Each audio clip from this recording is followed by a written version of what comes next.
Hello, everyone. It's T, and today we're going to do a book review on The Blood Trials by N.E. Davenport. So, I just finished this audiobook, and I just wanted to go ahead and get the review done before all the plot points left my mind because I was feeling really passionate about this one towards the end of the book. If you know, you know, right?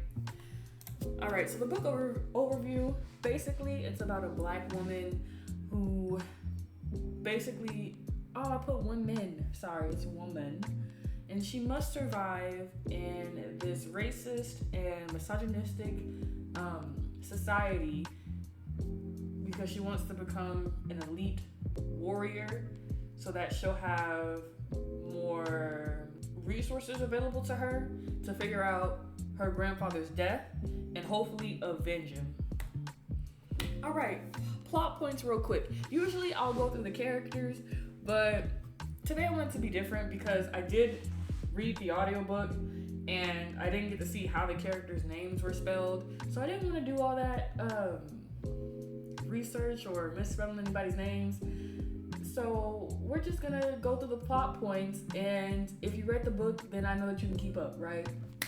So first things first, she takes the smallest form of information. I know that's misspelled, but what happened. She takes the smallest form of information and she runs with it, right? Like in the beginning of the book, when her father-like figure comes up to her and he's like, hey, this happened to your grandfather, and I believe so-and-so and so-and-so did it. Of course, she trusts this man. He has no reason to lie to her. But at the same time, babes, I need you to back it up and fact check it with some research first, right? Don't just take what he says and just run with it. And she runs with it. And she runs it into the fucking ground. Because the entire first portion of the book, she believes that Reed killed her grandfather, which immediately, as the reader, you can tell makes no sense. For one, Reed seems to have a super close connection with her grandfather. He was his star pupil. He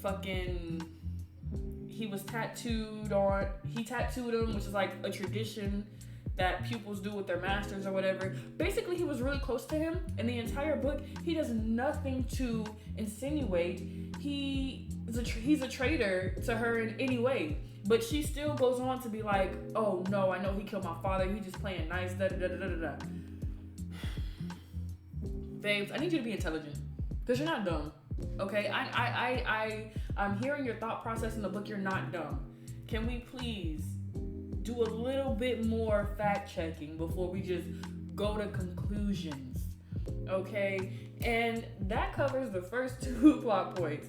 And yeah, I have hypocrite so many times because so many times in a book, she's a fucking hypocrite. And I'm going to explain it a little bit later because it ties into the later plot points. But yeah, her stupidity when it comes to Reed really irks me. Because even after she has sex with him, she still thinks there's a possibility that he could have killed her grandfather. It was annoying to me. Okay? And then a lot happens between the beginning of the book and the end of the book. But I don't really want to get into that because it's not really significant to my book review. What I want to get into is what happened towards the end of the book, okay? Because, her republic or her tribunes, which are like leaders of their society, all white men, basically, they visit the kingdom of Kenai. Basically, where all the black people be at, in layman's terms. And her grandfather and the king of Kenai, they were really close companions when her grandfather held the highest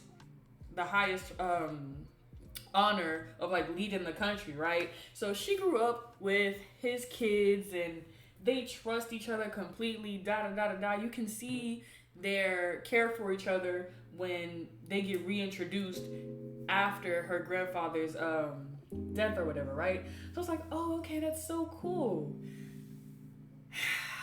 And then the kill order comes down to kill the king. And you know, at first she's like, no, I can't do this, oh my god, because they want her specifically to do it since she's so close to them.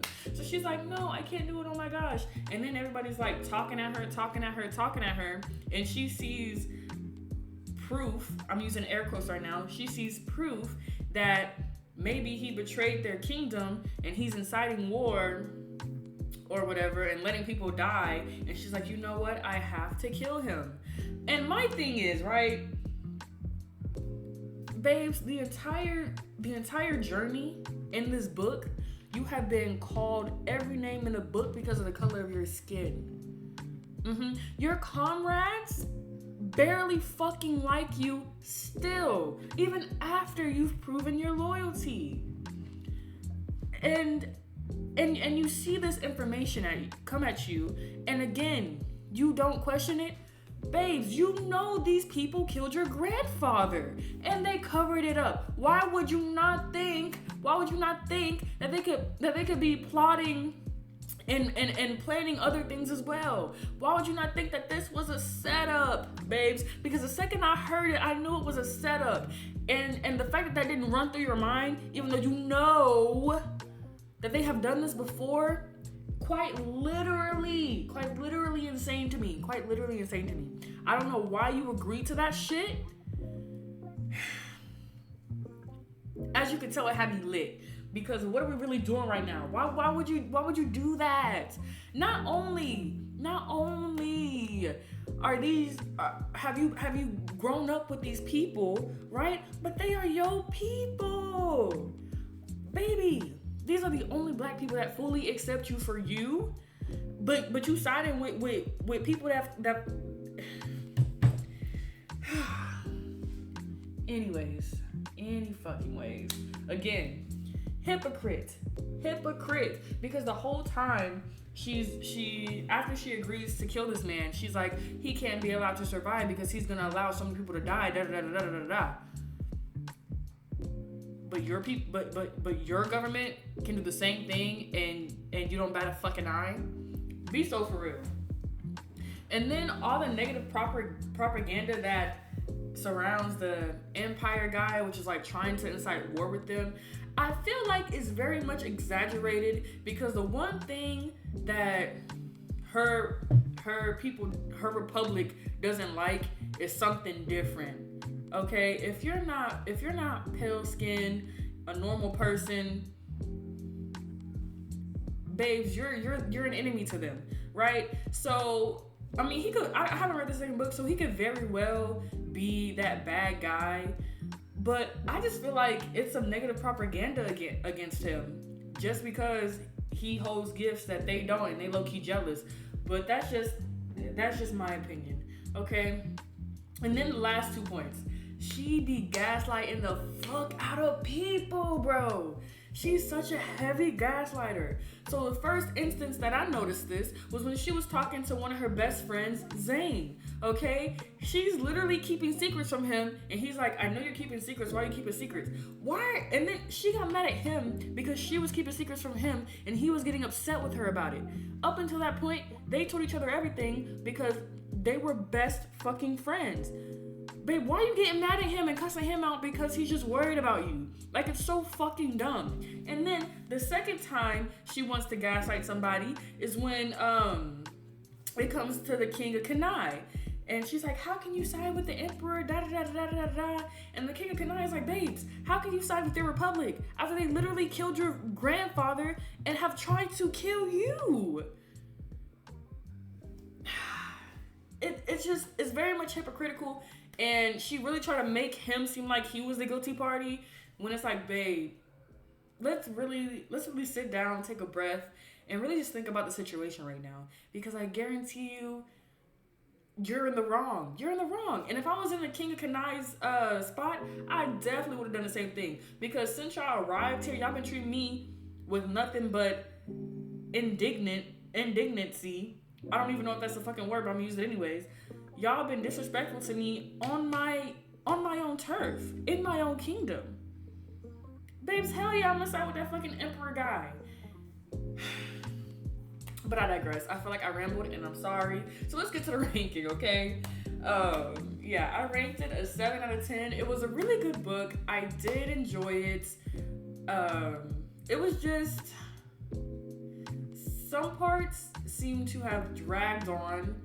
Character development was really nice. I really enjoyed the character development. Not with the main character though. She pisses me off. The character development with Cayman and Grayson though. I never expected them to become allies towards the end of the book, so that was really nice to see. I always knew Reed was gonna be an ally, so that's not really surprising. But yeah, the book ends off with a small group of them basically saying fuck you to the Republic and fuck you to the people of Kanai, and they basically just go rogue. So I'm waiting to see what happens in the last book. But yeah, 7 out of 10 because it was a really good read. But I hated the way that the character was thinking, and I hated her motives behind every fucking thing that she did. And at some point in time, she did get insufferable. So that's why I gave it a 7 out of 10. But I really did enjoy the book.